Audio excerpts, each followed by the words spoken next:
رہبر بھی ہمدم بھی یہ غمخوار ہمارے، استاد یہ قوموں کے ہیں معمار ہمارے۔ بھی آپ ٹیچر، شکشک، معلم کے بارے میں ہمارے مفتی عبدالسلام صاحب سے شادمان ہوں گے۔ بسم اللہ الرحمن الرحیم، الحمد للہ وحدہ والصلاة والسلام علی من لا نبی بعدہ، وصلی اللہ علیہ وعلی آلہ واصحابہ اجمعین وعلی من تبعهم بإحسان إلی یوم الدین، اما بعد، اعوذ باللہ من الشیطان الرجیم، بسم اللہ الرحمن الرحیم، ولا تركنوا إلى الذين ظلموا فتمسكوا النار، صدق الله العظيم۔ وقال النبي صلى الله عليه وسلم إنما بعثت معلما، أو كما قال عليه الصلاة والسلام۔ محترم اساتذہ کرام اور طلبہ عزیز، آج کا دن بہت ہی یادگار دن ہے۔ ہر سال 5 ستمبر کو پورے ملک میں یوم اساتذہ کے نام پر یہ دن یاد کیا جاتا ہے۔ دراصل اس تاریخ کو مختص کرنے کا پس منظر یہ ہے کہ ہمارے ملک کے سابق صدر جمہوریہ اور نائب صدر جمہوریہ ڈاکٹر سروپلی رادھا کرشنن جی کی یاد میں 5 ستمبر کو ٹیچرس ڈے منایا جاتا ہے۔ دراصل ان کی خدمات اور ان کی قابلیت اور ان کی لیاقت اور ان کی صلاحیت اور ان کی کارکردگی کو دیکھ کر کے پورے ملک میں اس دن اساتذہ کرام کو خراج تحسین پیش کی جاتی ہے اور انہیں دل کی گہرائیوں سے مبارکباد پیش کی جاتی ہے کہ رادھا کرشنن جنہوں نے ایک استاذ کی حیثیت سے بچوں کے ساتھ انتہائی محبت، شفقت اور انتہائی نرمی کے ساتھ پیش آنا اور ایک معلم کے بجائے ایک باپ کی حیثیت سے انہوں نے بچوں کی تعلیم و تربیت پر بہت ہی زور دیا اور تعلیمی میدان میں جو ہے عمدہ کارنامہ انجام دینے کی وجہ سے انہیں ملک کا صدر جمہوریہ، پہلے نائب صدر جمہوریہ پھر صدر جمہوریہ منتخب کیا گیا۔ ان کے شاگردوں نے ان کی عزت افزائی کے لیے ان سے درخواست کی کہ ہم آپ کا جنم دن منانے کا اہتمام کیا کریں، لیکن انہوں نے کہا کہ میرا جنم دن نہ منا کر کے یوم اساتذہ منایا جائے، اس میں ہمیں سب سے زیادہ خوشی ہوگی۔ ان کی کارکردگی کو دیکھ کر جب وہ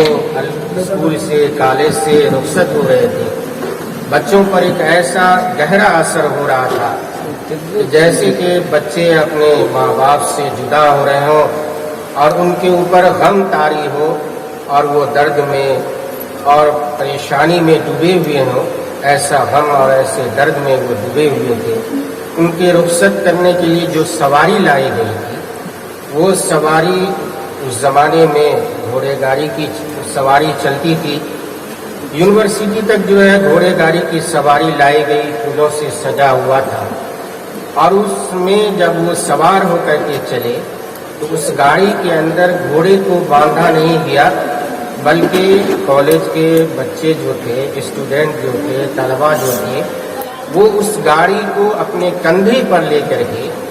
جو ہے یونیورسٹی سے انہیں اسٹیشن تک پہنچایا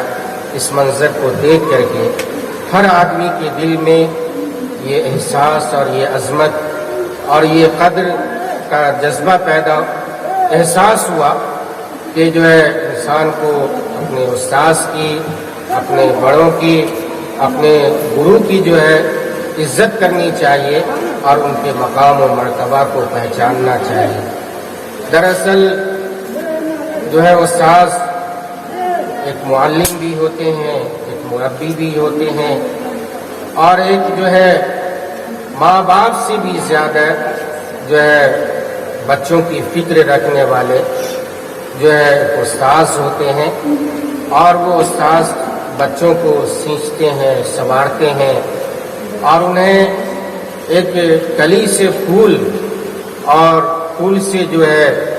کھلا ہوا گلاب بنانے کی جو ہے بھرپور کوشش کرتے ہیں۔ اس کے لیے وہ اپنی جو ہے جانی قربانی، مالی قربانی، اپنی محنت، اپنی جانفشانی، اپنی لگن اور اپنی کوشش سے اس بات کی کوشش کرتے ہیں کہ بچے ہمارے کامیاب ہوں اور یہ مستقبل کے جو ہیں رہنما بنے۔ اور یہ تعلیمی ادارے دراصل جو ہے یہ ایک طرح سے پاور ہاؤس ہیں، جو ہے پاور ہاؤس ہیں۔ یہاں سے زندگی کے ہر شعبے کے افراد تیار کیے جاتے ہیں۔ جس طرح سے پاور ہاؤس سے بجلی ڈسٹریبیوٹ کی جاتی ہے، بجلی تقسیم ہوتی ہے اور ہر گاؤں ہر علاقے میں بجلی کی سپلائی ہوتی ہے اور بلب جو ہے روشن ہوتے ہیں، اسی طرح سے یہ تعلیم گاہیں اور اس میں اساتذہ پاور ہاؤس کی حیثیت رکھتے ہیں، اور یہاں سے زندگی کے ہر شعبے کے لیے افراد تیار کیے جاتے ہیں۔ چاہے وہ حکومت کا شعبہ ہو، اس کے لیے اچھا سے اچھا منتظم تیار کیا جاتا ہے، چاہے وہ طبابت اور ڈاکٹری کا شعبہ ہو، اس کے لیے اچھے معالج اور اچھے طبیب کا نظم کیا جاتا ہے، چاہے وہ جو ہے تعلیم و تعلم کا میدان ہو، اس کے لیے اچھے معلم اور مربی تیار کیے جاتے ہیں، چاہے وہ عدالت اور کورٹ کا میدان ہو، اس کے لیے اچھے جج اور منصف کا انتظام جو ہے انہی تعلیم گاہوں سے، انہی اساتذہ کی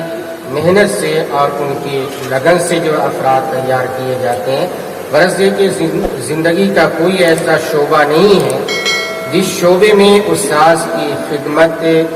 اور ان کی کارکردگی اور ان کا لائحہ عمل موجود نہ ہو۔ زندگی کے ہر شعبے میں استاذ کی رہنمائی موجود ہوتی ہے، چاہے جس میدان میں بھی ہو۔ علم سے ہٹ کر کے بھی اگر کوئی زندگی گزار رہا ہے،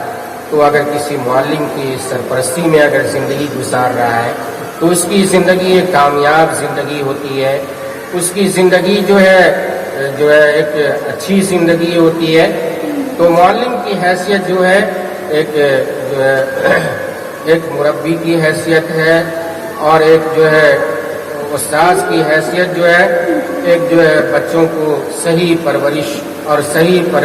پرداخت کرنے والے کی حیثیت ہے۔ تو طلباء کو یہ چاہیے کہ قرآن و حدیث سے بھی اس کا نظریہ ملتا ہے کہ قرآن و حدیث کے اندر بھی اللہ اور اس کے رسول کی اطاعت کے بعد، والدین کی اطاعت کے بعد استاذ کی اطاعت کا جو ہے مضمون ملتا ہے۔ تو استاذ کی اطاعت ہونی چاہیے کہ حدیث کے اندر آیا ہے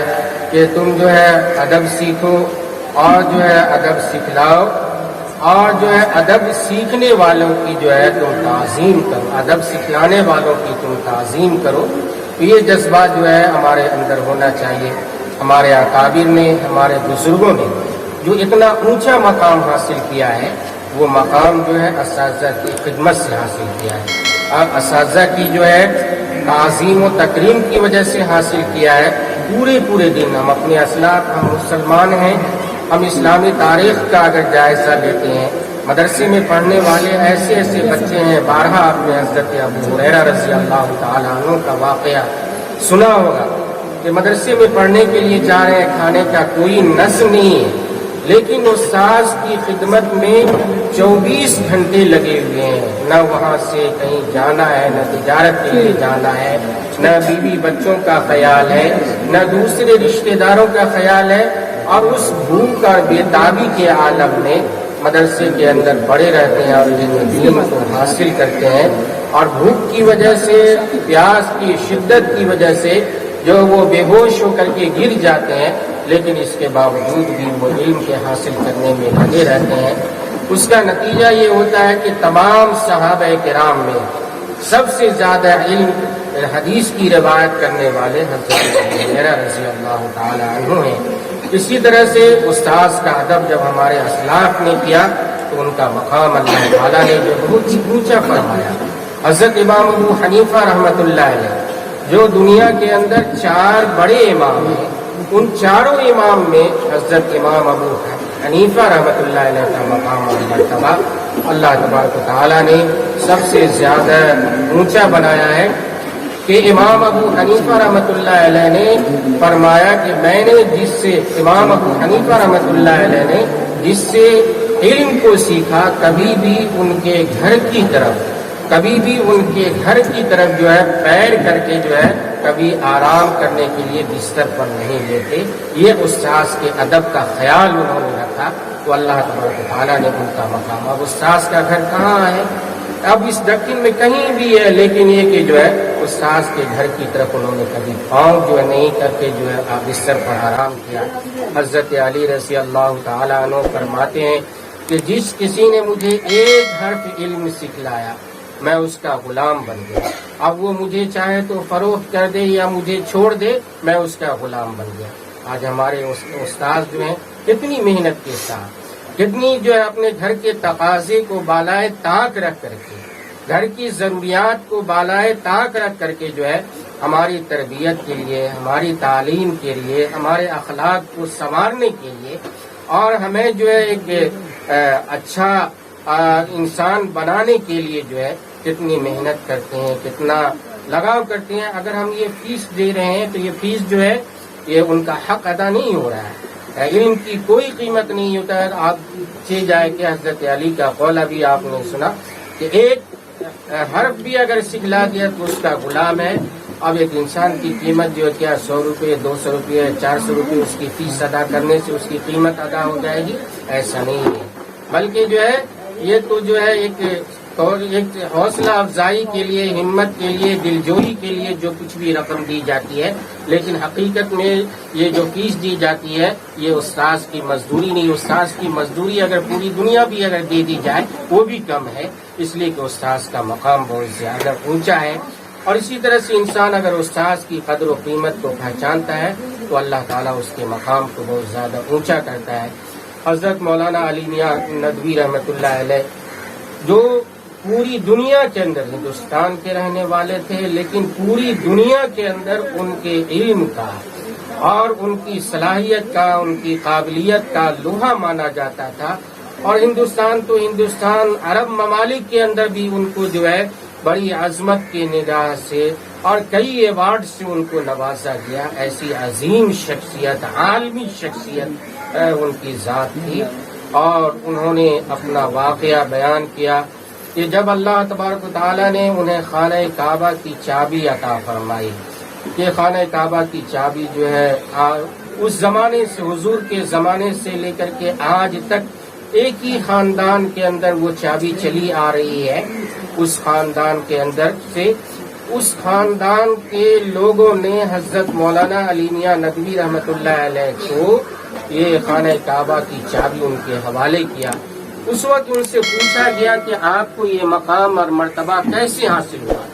کہ عرب کی کسی آدمی کو چابی دے دی جاتی، جو ہے عرب ممالک کے کسی آدمی کو چابی دے دی جاتی جو اتنی زیادہ تعجب کی بات نہیں تھی۔ ایک عجم کے آدمی کو، ہندوستان کے آدمی کو خانہ کعبہ کی چابی دے دی گئی، یہ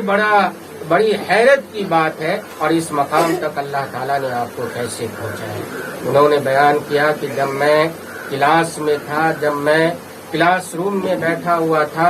دروازے کے پاس بیٹھا ہوا تھا، اور ہوا چلنے کی وجہ سے دروازے کے پٹ جو ہے زور سے حرکت میں آیا اور زور سے آواز پیدا ہوئی۔ استاذ جو اس وقت پڑھا رہے تھے، آواز ہونے کی وجہ سے استاذ تھوڑا سا ڈسٹرب ہوئے اور ان کو غصہ آیا۔ دروازے کے پاس وہ بیٹھے ہوئے تھے، اٹھ کر کے انہوں نے جوتے سے مارا ان کو، جبکہ ان کی کوئی غلطی نہیں تھی۔ ہوا کے چلنے کی وجہ سے دروازہ کا پٹ دیوار سے لگا اور دیوار میں لگنے کی وجہ سے آواز پیدا ہوئی۔ استاذ کو یہ خیال پیدا ہوا کہ دروازے کو اس نے دھکا مارا اور اس کی وجہ سے آواز پیدا ہوئی ہے، اور اس لیے استاذ نے جوتے سے تمام طلبہ کے سامنے، تمام اسٹوڈنٹ کے سامنے انہیں جوتے سے مارا۔ حالانکہ جس مدرسے میں، جس اسکول میں، جس کالج میں وہ پڑھ رہے تھے، جس کالج میں وہ پڑھ رہے تھے، اس کالج کے پروفیسر، اس کالج کے جو ہے پرنسپل جو ہے، ان کے والد محترم تھے، ان کے بھائی تھے۔ اس کے باوجود انہوں نے جو ہے ایک لفظ نہیں کہا کہ حضرت میں نے یہ غلطی نہیں کی ہے، اور نہ یہ شکایت جا کر کے اپنے والد سے کیا کہ جو ہے میرے استاذ نے بلا میری کسی غلطی کے مجھے جوتے سے سب کے سامنے میں مارا۔ یہ بھی اوف تک نہیں کہا، نہ باپ کے پاس، نہ والد کے پاس اور دوسرے استاذوں کے پاس جا کر کے شکایت کی کہ جو ہے مجھے جو ہے بلا قصور کے مارا گیا، بلکہ انہوں نے برداشت کر لیا کہ استاذ کے وہم کی وجہ سے اور جو ہے وہم کی وجہ سے انہوں نے مجھے پیٹا، انہوں نے اس کو برداشت کر لیا۔ تو آج اللہ تبارک و تعالیٰ نے جو مجھے یہ مقام عطا کیا کہ خانہ کعبہ کی چابی مجھے عطا فرمائی، اس دن اگر میں استاذ کے خلاف شکایت کرتا تو مجھے یہ مقام نہیں حاصل ہوتا، بلکہ استاذ کے ادب کی وجہ سے، استاذ کے احترام کی وجہ سے، استاذ کی عظمت کی وجہ سے، استاذ کے تقدس کی وجہ سے جو ہے استاذ کے تقدس کی وجہ سے اللہ تعالیٰ نے یہ مقام اور مرتبہ مجھے عطا فرمایا ہے۔ استاذ کی جو عظمت کو پہچانیں، استاذ کی قدر کریں، استاذ کی تعظیم کریں، تو اللہ تعالیٰ ہمارے مقام اور مرتبے کو بڑھائے گا۔ اللہ کے نبی صلی اللہ علیہ وسلم نے ارشاد فرمایا، من تواضع للہ رفعہ اللہ درجتہ، کہ جو آدمی عاجزی انکساری اختیار کرے گا، اپنے آپ کو چھوٹا ثابت کرے گا، اللہ تعالیٰ اس کے مقام کو جو بڑھائے گا۔ اللہ تعالیٰ ہمیں کہنے اور سننے سے زیادہ عمل کی توفیق نصیب فرمائے۔ وآخر دعوانا الحمد للہ رب العالمین۔ بہت بہت شکریہ۔